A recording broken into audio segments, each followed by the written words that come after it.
xafladda daafurka Adreyska darajada iyo astaanta ciidanka asluubta ay dowladda deegaanka Soomaalida ayaa lagu qabtay magaalada Jigjiga. xafladda waxaa ka soo qayb galay mas'uuliyiinta ugu sareysa xukuumadda dowladda deegaanka Soomaalida ugu horeeya madaxweynaha dowladda deegaanka Soomaalida Mustafa Maxamed Cumar, hoggaanka nabadgelyada dowladda deegaanka Soomaalida Xuseen Qaasim, komishinka asluubta federaalka Itoobiya Dhammaqe Dhaarota, komishinka asluubta deegaanka Soomaalida Bashiir Axmed, komishinka asluubta ee Somaliland Axmed Cawaale Yuusuf iyo marti sharaf kale. ugu horeynba waxaa halkaasi ka hadlay isla markaasina xafladda furay Bashiir Axmed, komishinka ciidanka asluubta ee dowladda deegaanka Soomaalida. odayaasha culimada iyo haweenka iyo dhalinyarada iyo saraakiisha kala gedisan ee ka soo qayb gashay xalfadan daafurka waxaan ku faraxsanahay inaan halkan idinka salaamo aniga oo ku hadlayo magaca xubnaha ciidanka komishinka asluubta dowladda deegaanka Soomaalida iyo magacayga.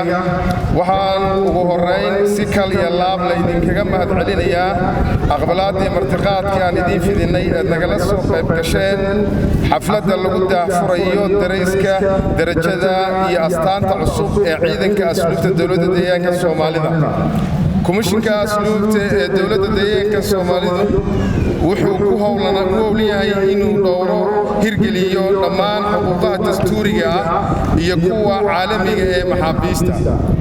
waxaan dhammaanteen wada xasuusanaa tacadiyadii arxandarrada ahaa ee 27 sano ee la soo dhaafay lagula kici jiray maxaabiista ku jirta xabsiyada deegaanka oo ahaa kuwa aan qof bini'aadam laga filaynin inuu qof kale oo bini'aadama u geysto, taasoo sababtay inay naftooda ku waayaan kumanaan qof sidoo kalena kumanaan kaloo qofna ay ka soo gaadho dhaawac iskugu jira jid iyo mid maskaxeedba, iyadoo ujeeddada laga lahaa oo keliya ay ahayd sidii kursiga loo sii haysan lahaa. waxay suuna hadalka ka daba qaatay madaxweynaha dowladda deegaanka Soomaalida Mustafa Maxamed Cumar. Assalaamu calaykum waraxmatullaahi wabarakaatuh.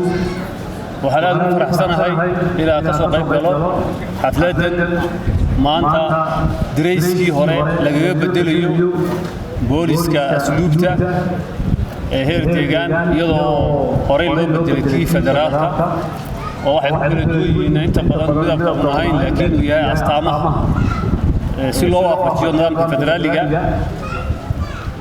marka xafladdaas ka soo qayb galo waa ku faraxsanahay. sidaad la socotaan xabsiyada deegaanku iyo kuwa dalka waa xilligii kooxdii macaangaga ahayd TPLF xabsiyay ahaayeen lama odhan karo. waxay ahaayeen xarumo ciqaabeed bay ahaayeen ama torture center wax la yaabay ahaayeen prison ma ahayn. xabsigu waa meel waxa lagu saxo dadka bini'aadamka ee khaldama ee dembiyada gala, meel lagu siiyo fursad ay ku nastaan oo dib isugu noqdaan oo intiisa xanta ee diyaar u noqotay inay bulshadoodii qayb ka noqotana iyagoo xirfado bartay lagu soo saaro ama afkaartoodii bedelay inta sax weydana si dadka ayna u waafayn lagaga hayo xabsigu.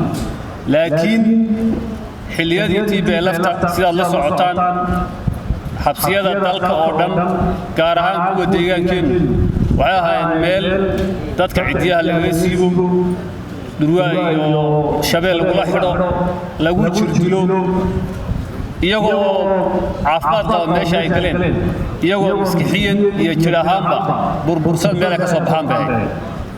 isbeddelka kadib waxaan aaminsanahay shacabku inuu qirayo maanta jeelasha ka jira deegaankeenu inay yihiin kuwa boqolkiiba boqol u furan dadka maxaabiista ay ka xidhan yihiin oo soo arki kara ururada xuquuqul insaanka u dooda, ashkhaasta kale ee bulshada ka mida ee rabta inay ka warhayso dadka jeelasha ku jira, kuwa u furan inay yihiin isbeddel ballaaran meelaha laga sameeyeyna jeelasha ayaa ka mida siday ugu qiraysaan. Cabdixamiid Maxamed, wararka telefishinka Gobonimo TV, Jigjiga.